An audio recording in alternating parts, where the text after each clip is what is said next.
في 2005 وفي الهند كيوقعوا بزاف ديال الاختفاءات بنات صغار بين 4 سنين و14 عام. هاد الاختفاءات هادو اللي جاو من وراهم جرائم على يد قاتل متسلسل. داكشي اللي دار هاد المجرم هذا ما كنظنش باللي غادي تقدر تستحمل انك تسمعه. مجرم اللي قتل وقطع وكلا من اللحم ديال الضحايا ديالو. هاد الجرائم هادي اللي حيرت البوليس كنتمنى انك تفرج في الفيديو حتى الاخر باش تعرف القمه ديال الدناءه وديال الوساخه ديال شي مجرمين. قبل ما نبداو ما كرهناش ديروا لايك لهاد الفيديو، تبارطاجيوه مع الاصدقاء ديالكم وش تعليق زوين.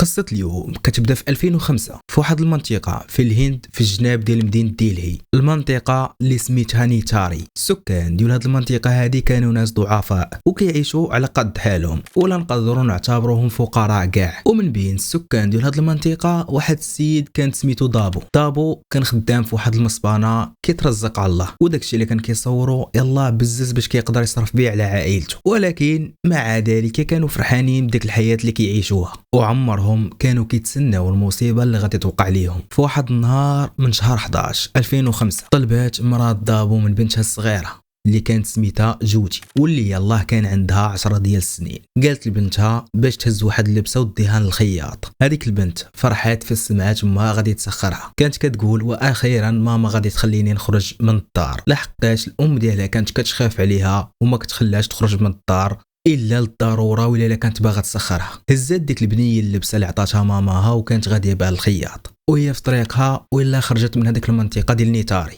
وصلت لواحد البلاصه اللي سميتها القطاع 30.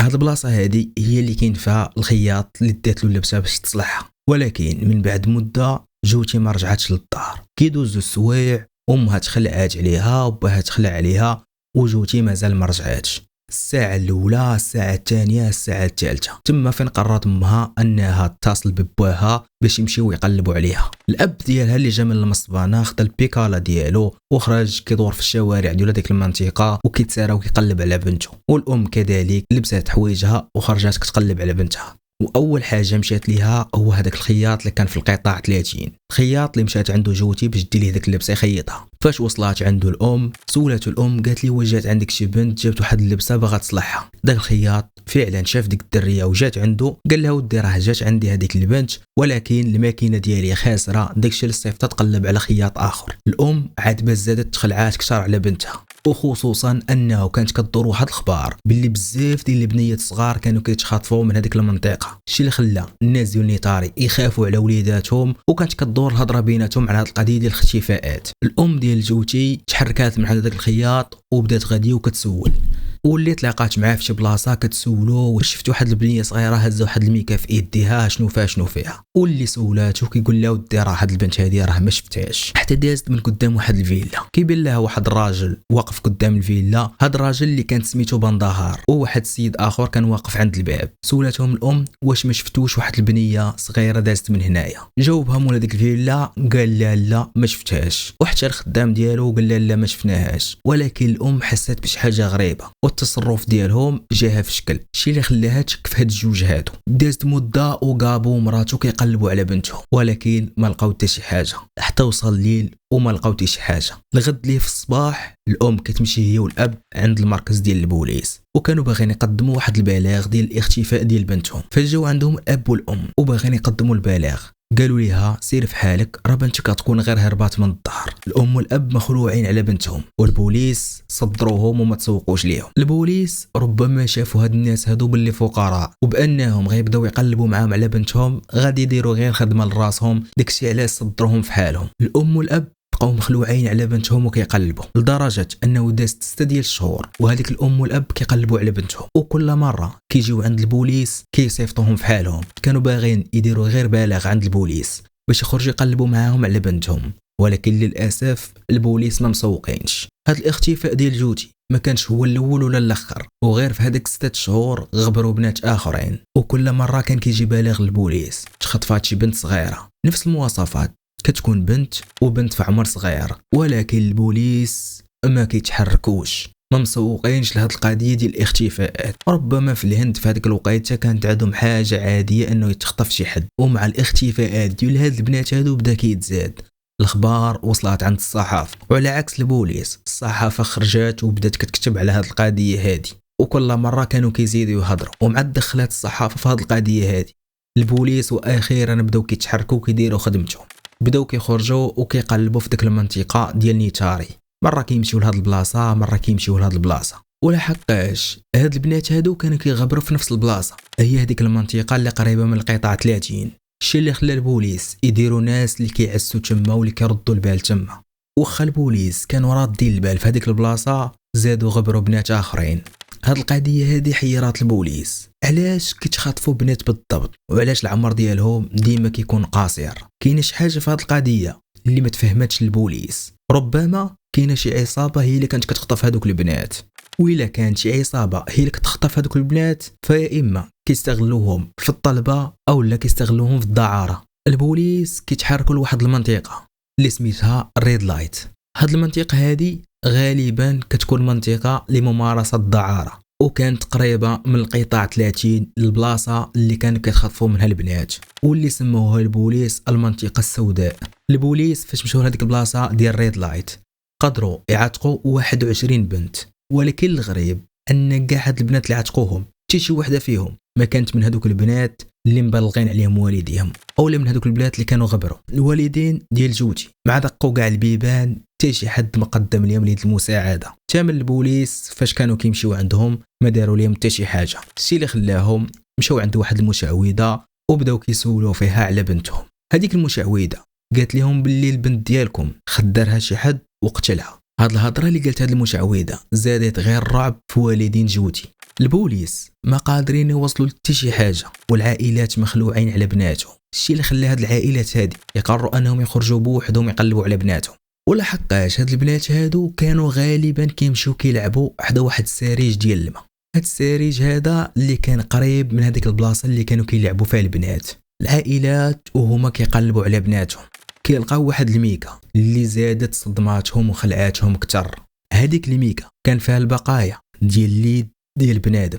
مع العائلات لقاو ديك الميكا كيصونيو على البوليس وكيوريهم هذوك الميكا، ولكن الطريقه باش تصرفوا البوليس غادي تزعزعك. البوليس خداو ديك الميكا وقالوا للعائلات باللي هاد الميكا هادي راه فيها غير شي طوبات ميتين، ومشاو ورماوها في الزبل. العائلات باغيين يحماقوا على بناتهم والبوليس ما مسوقش ليهم. الشيء اللي خلاهم يشكوا باللي الاختفاء ديال بناتهم عنده شي علاقه بهاد البلاصه هادي.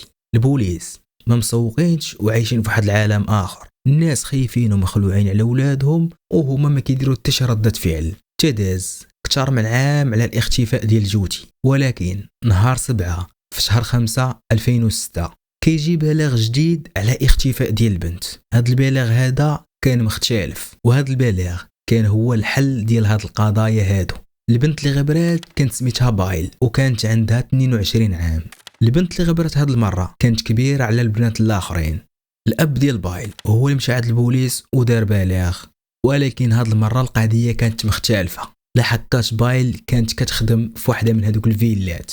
الا عقلتو كنت قلت لكم باللي الام ديال جوتي كانت دازت من قدام واحد الراجل اللي سميتو باندهار وواحد السيد اخر اللي هو الخدام ديالو. هذوك الجوج اللي مرتاحتش ليهم الام ديال جوتي. هاد البنت هذه اللي سميتها بايل كانت خدامه في الفيلا ديال هذاك السيد اللي سميتو باندهار.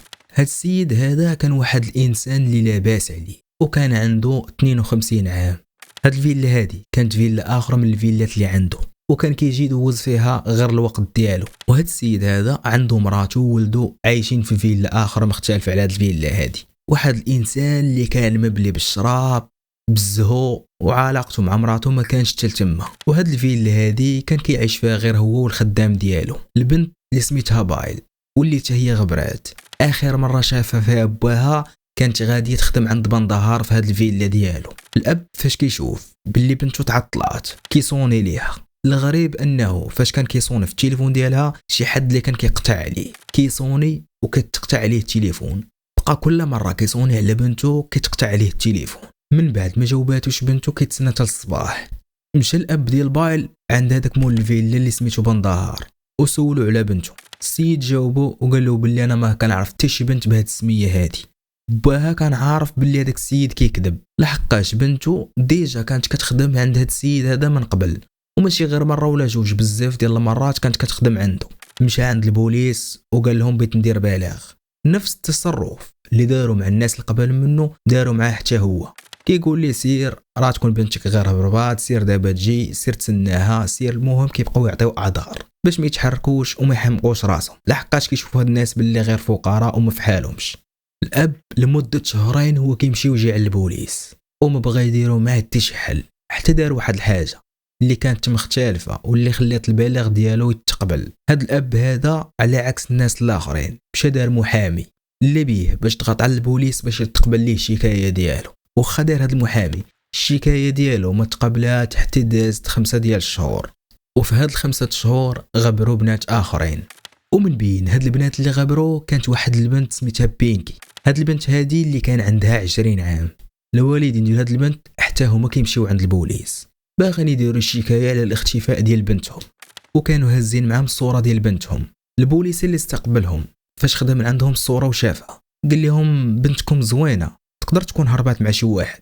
الوالدين واحد الحاله ما عارفينش بنتهم واش حيه ولا ميته. بنتهم اللي غابره انك تكون بوليسي وتتعامل مع ناس بهذه الطريقه هذه، فراه هذا الشيء القمه ديال الانحطاط. واش ناس مخلوعين على بنتهم وانت تجي كتقول لهم هضره بحال هذه؟ هضره بحال هذه هضره اللي كتجرح على الاقل غير يقدر الظروف ديالهم. من بعد ما دازت عامين على اول بنت غبرات ومن بعد الاختفاء ديال بايل ب5 ديال الشهور، اخيرا البوليس كيتحركوا. في شهر 11 2006 اخيرا واحد البوليسي لقى خيط لهاد القضيه هذه. كيف ما قلت لكم من قبل باللي الاب ديال بايل قال للبوليس باللي كان عندها تليفون، فريق قدروا يراقبوا هاد التليفون هذا. البوليس طلبوا من كاع الشركات ديال الاتصال اللي كانت عندهم وقال لهم باش يقولوا لينا النمره ديال بايل اش من شركه كانت معاها. في الوقت اللي كانوا كيتسناو البوليس الجواب ديال هذوك شركات الاتصال قرروا انهم يعيطوا لبندهار مول هذيك الفيلا اللي اخر مره مشات لها بايل. وفاش جا عندهم بداو كيسولوا فيه. السيد ضربها بنكره، قال لهم باللي عندي حجه ديال الغياب في هذاك النهار. قال لهم بلا داك النهار كنت مسافر وكنت كنحضر للجنازه ديال الاب ديالي وما كنتش اصلا في الفيلا. البوليس داروا التحريات ديالهم وتاكدوا باللي كلامه صحيح وباللي فعلا الاب ديالو كانت الجنازه ديالو في هذاك النهار، ولكن مع ذلك ما كانوش مرتاحين ليه. الا تفكرتوا باللي قلت لكم بان الاب ديال بايل كان مشى عنده، فالبوليس عاودوا سولوه مره اخرى ولكن هاد المره ضغطوا عليه اكثر. بندهار خاف واعترف ليهم، ولكن ماشي داك الاعتراف اللي كنتسناو. بندهار اعترف ليهم باللي كيعرف بايل وباللي كانت كتجي عنده، ولكن بايل كانت كتجي عنده لحقاش خارجه الطريق وماشي لحقاش كانت كتجي تخدم عنده، وباللي كان كيخلصها على داكشي اللي كانت كتجي على قبله. وقال لهم باللي حتى باها راه كان عارف هاد القضيه هادي. وفاش سولوا الاب ديالها قال لهم هاد الهضره كاينه ولكن راه ما كاينش شي سبب يمنع انكم تقلبوا لي على بنتي. المشكل انه ما كاينش شي دليل كيثبت باللي بندهار عنده علاقه بالاختفاء ديال بايل ولا بالاختفاء ديال البنات الاخرين. وحتى من هذاك النهار اللي كانت مشات عنده بايل كانت عنده حجه غيابيه. السيد ما كانش كاين لحقاش كان في الجنازه ديال باه. فالقضيه شويه كانت معقده وكانت محيره شويه للبوليس. ولكن الا كان ماشي بندهار هو المجرم شكون غادي يكون؟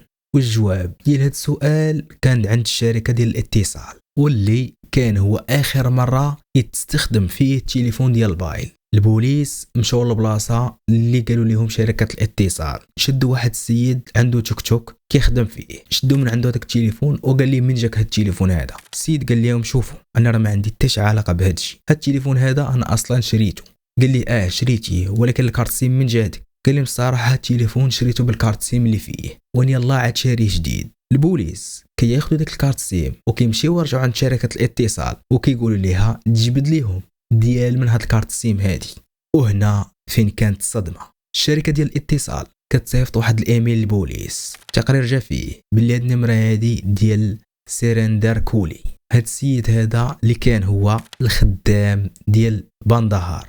وهنا فين بدات كتبان القصه واحد شويه. بايل كانت كتجي عند بندهار، ولكن اشنو جاب الكارت سيم ديال سيرندر للتليفون ديال بايل؟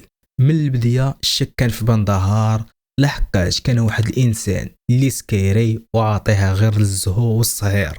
اما الخدام ديالو كيبان انسان اللي درويش وعلى قد حاله وغير كيتقاتل، ومن هذيك الخدمه الخدام مع بندهار كيدبر على راسو المهم كيبان انسان درويش. البوليس تحركوا للفيلا ديال باندهار وتما فين شدوهم بجوج وجابوهم للمركز عندهم، وتما بداو كيستجوبوا فيهم وبداو بسيرندر هو الاول.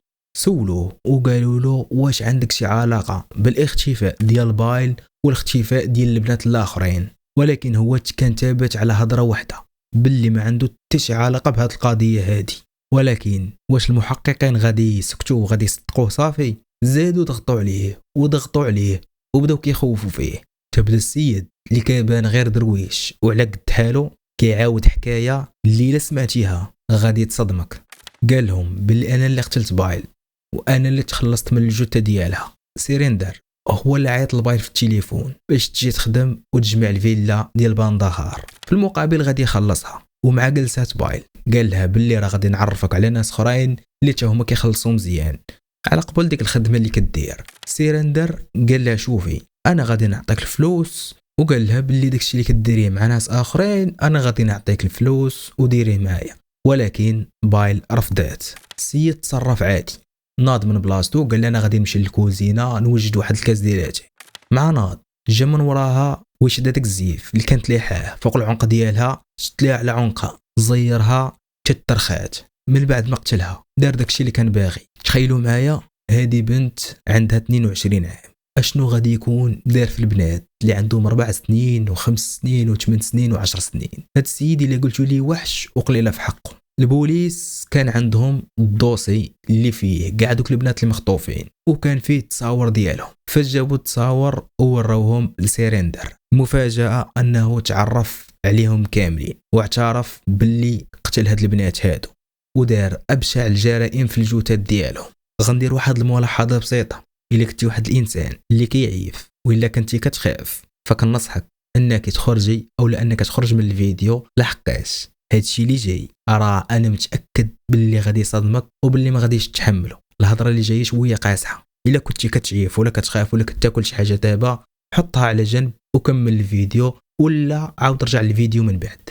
قال لهم اول ضحيه كانت في فبراير 2005. شاف واحد البنت دايزه من قدام هذيك الفيلا واللي كانت سميتها ريمبا هيلدر. هاد البنت هذه اللي كان يلا عندها 14 عام، مع شافها عيط ليها وقال لها اجي نعطيك حلوى.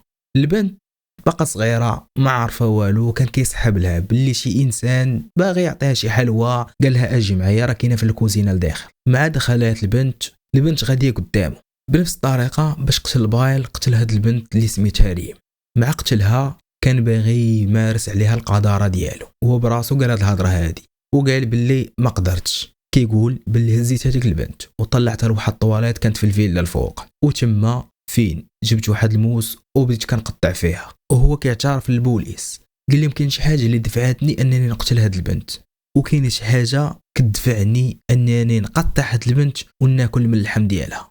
سيرندر شد هذيك البنت وقطعها وقطع واحد الجزء من الكتف ديالها وخلاها هي تما ومشى للكوزينه وطيب هذاك اللحم ديال البنت وكلاه. السيد وهو كيعاود التفاصيل هذه كان كيهضر عادي بحال اللي ما كاين حتى شي حاجه.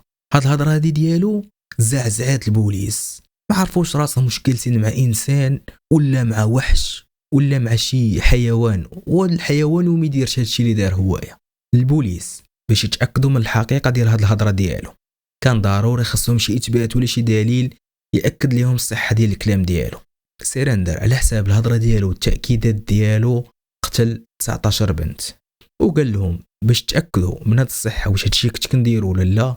قال لهم فاش قتلت بايل خديت هذوك الحوايج ديالها ولحتهم من واحد السرجم اللي كان في اللور ديال الفيلا.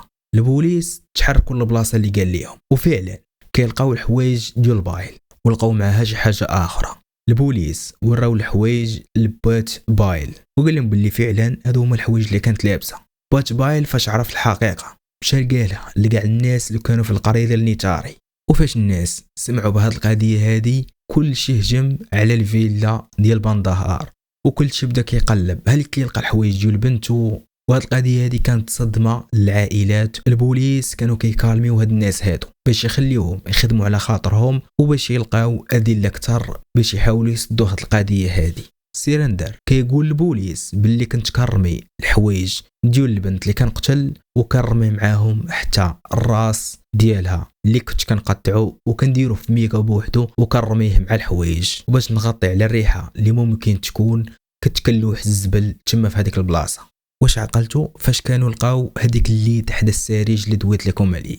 هذيك الليد اللي كانوا شدوها البوليس ولاحوها قال لهم باللي راه غير شي طوبه ميته. هذيك البلاصه هي اللي كان سيرندر كيلوح فيها الجثث ديالو او لا غير البقايا ديال الجثث، لحقاش هو كان كيقطع هذوك البنات وغير البقايا ديالهم كان كيلوحهم في ديك البلاصه. العائلات مشاو لورا هذيك الفيلا ديال بندهار وبداو كيحفروا تما وتيقلبوا، وفعلا كانوا كيلقاو البقايا ديال الجثث. هو اعترف باللي قتل 19 وحده، ولكن الحقيقه الله اللي كان عالم شحال من وحده قتل، لحقاش البلاغات اللي كانوا عند البوليس كانت 25 شكايه على اختفاء ديال البنت وهو اعترف غير ب 19. من بعد ما جمعوا البقايا ديال هذوك البنات اللي كانوا غير عظام والحويجات ديالهم، البوليس كان جمعوا الادله، ولحقاش العائلات عارفين اشنا هي اخر لبسه خرجوا بها بناتهم، كانوا كيعيطوا عليهم وكيوروهم هذوك الحوايج باش يتعرفوا. في هذاك الوقت فاش كانوا كيشوفوا كاين شي عائلات اللي كيشوفوا اللبسه ديال بنتهم،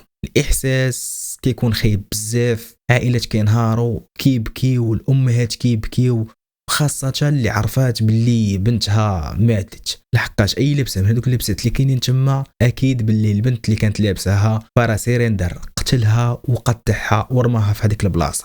ولكن واش هاد سيرندر هذا كان واعي وعارف شنو كيدير وعارف القمه ديال البشاعه ديال المنظر وديال داكشي اللي كان كيدير ولا لا؟ سيرندر تعرض على اخصائيين في الكذوب، كانوا بغينا نعرفوا واش فعلا هاد السيد هذا كيكذب ولا لا، كانوا كيديروا معاه تجارب وكيعطوه اسئله وهو كيجاوب، والاطباء كياكدوا باللي هاد السيد كيقول الحقيقه 100%. وحتى من الطبيب النفسي ديالو كيقول باللي هاد السيد هذا راه ماشيش انسان مسطي ولا عنده شي مرض نفسي ولا شي حاجه، هاد السيد فهو انسان طبيعي. ولكن انك تقتل وتقطع وتاكل من اللحم ديال الضحايا راه ما يمكنش. هاد الانسان هذا ما فهمتش كيفاش كاينين الناس ممكن يديروا شي حاجه بحال هكا. تخيل معايا تقتل انسان وتقطعو وتاكل منه ولو تكون ماشي مسلم ولو تكون ديانتك شكون ما كانت. كاين واحد الحاجه سميتها الانسانيه، ولحقاش البوليس ما كانوش دايرين خدمتهم مزيان. القضيه كتحول لمركز التحقيقات في الهند، هادو نقدروا نقولوا دايرين بحال شكل FBI شي حاجه بحال هكا، مركز خاص بالتحقيقات. فاش هذاك المركز التحقيقات شد القضيه عرفوا اش من درجه واصل الفساد ديال البوليس في هذيك المنطقه، حتى من هذاك البوليسي اللي كنت قلت لكم فاش شاف ديك البنت وقال لوالدها باللي بنتكم زوينه وهربات مع شي واحد. هذاك البوليسي اكتشفوا باللي كان كيشد رشوه من عند بندهار، ولكن ماشي لحقاش كان كيدير جرائم ولا شي حاجه، غير لحقاش السيد كان كيجيب بنات الليل وغير باش يبعد عليه الصداع والعيون ديال البوليس، كان كيرشي هذاك السيد باش يبقى بعيد على هذا الصداع. هذاك المركز ديال التحقيقات برا بندهار لحقاش كانوا كيكونوا عنده حجج غيابيه في بعض الاوقات، وخاصه فاش شافوا الباسبور ديالو قال لهم باللي راه كنت كنسافر بزاف، ووراوه الفيزات ولا الطبعات ديال الفيزات في الباسبور والتواريخ وقتاش طبعوا، الشيء اللي خلاه يتبرأ من هذه القضيه هذه. واخا هاد البراءه اللي خدا فالعائلات والصحافه ما كانوش مقتنعين وكانوا كيسموا عليه قزار نيتاري، كل شيء كان كيكرههم لدرجه انه في كل مره كانوا كيحضروا للمحكمه الناس كانت كتهجم عليه كتسبوا وكيشيروا عليه وكل شيء باغي يضربوا، لولا التدخل ديال البوليس اللي كانوا كيحميوه باش ما يضربوش الناس لو كان قتلوه في هذيك اللحظه. واحد المحامي اللي كان شاد القضايا ديال هاد البنات كيقول باللي بندهار عنده شي يد كبيره في هاد القضايا وهاد الجرائم اللي وقعات، لحقاش ما يمكنش انسان يوقعوا عنده هاد العدد ديال الجرائم في دارو وهم في راسو ما يتعاود. هاد المحامي كيقول باللي عنده دليل باللي بندهار حتى هو كان مشارك في هاد الجرائم، وباللي فاش كان عند البوليس اعترف باللي حتى هو شارك في الجرائم، ولكن في هذاك مركز التحقيقات اللي خدا القضيه اقوال تبدلت وما اعترفوش بداكشي اللي خداوه من عند البوليس، الشيء اللي خلاهم يبرئوا بندهار وباللي ما عنده حتى شي علاقه. هاد القضيه هذه كتدخل الشك، ربما بندهار كانت عنده الفلوس وقدر يشري البراءه ديالو. فاش كانوا البوليس كيحقوا معاه بندهار كيقول باللي هذوك الاعترافات اللي كانوا عند البوليس ماشي انا اللي قلتهم، ولكن البوليس هما اللي كتبوا دوك الاعترافات وزيدوني نسينا عليهم. الشيء اللي خلى مركز التحقيقات ما يعترفش بهاد الادله اللي عطاو البوليس، لحقاش كيقولوا باللي البوليس كانوا فاسدين وباللي ربما لفقوا ليها التهمه هذه.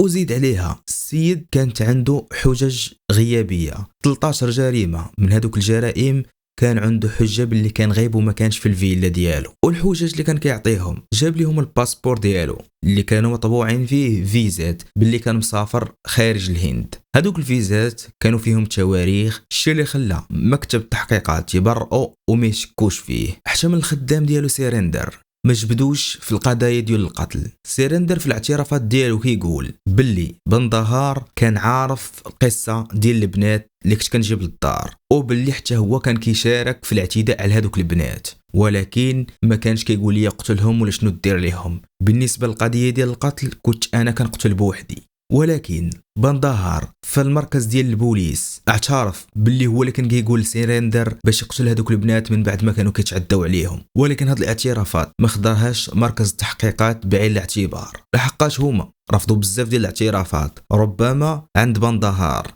شي قضيه اولا شي رشاوى دفعها باش ما يتحطوش عليه دوك الاعترافات. بندهار في مركز التحقيقات برؤوه، ولكن ما كانش عنده داك الزهر الكبير، لحقاش في المحكمه ما خدوش بالاعترافات ديال هذاك مركز التحقيقات، وقالوا باللي بندهار كان مشارك في الجرائم بحاله بحال السيد اللي كان خدام عنده. وفي المحكمه تحكموا بجوج بالاعدام، وحتى الدليل اللي قدموا المحامي ديال الضحايا تقبل في المحكمه، الشيء اللي زاد غرق بندهار وسيرندر كتر. وفي النهايه تنتقبل الحكم الاعدام لبندهار ولسيرندر. ولكن داكشي اللي جاي متاكد باللي غادي يصدمكم. تنتقبل الحكم يعني ما بقى غير ينفذوا الحكم، ولكن داكشي اللي غتسمعوا وداكشي اللي جاي في القصه كان مفاجاه، ماشي غير لي انا اللي كنت كنكتب في القصه، ولكن حتى الاهالي ديال الضحايا. في 2023 المحكمه كتعاود النظر في هذه القضيه، ومن بعد مده هما كيراجعوا في هذه القضيه.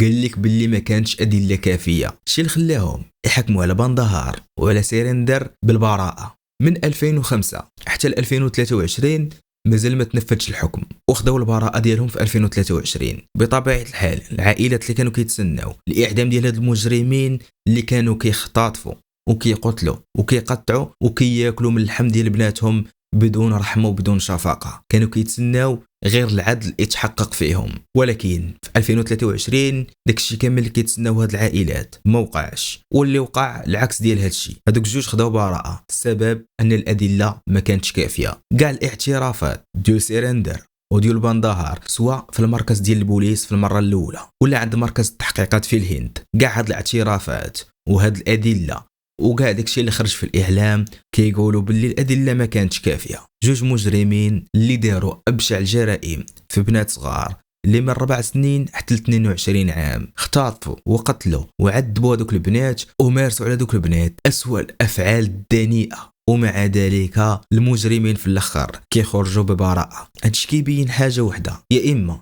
بندهار كان عنده نفوذ كبير وهو اللي شرى البراءه ديالو والبراءه ديال الخدام ديالو. داكشي على سيرندر الخدام ديال بندهار في البدايه ما كانش كيعترف به وما كانش كيدخلوا في الجرائم في الاعترافات ديالو. الناس كنت كتسنى العدل اللي ما تحققش. دابا السؤال غادي ندوزو لك انت، شنو الراي ديالك في هذه القضيه هذه وفي هذه البراءه اللي خداو هاد الناس؟ واش كتشوف باللي يستحقوا براءه ولا ما كيستحقوش غير الاعدام، كيستحقوا شي حاجه اكثر؟ ما كرهتش تخلي لي الراي ديالك في التعليقات في هذه القصه هذه. وحتى لهنا غنكون وصلنا للنهايه ديال القصه. كنتمنى تكون عجباتكم القصه. نشوفكم في فيديو جديد وقصه جديده، والسلام عليكم ورحمه الله.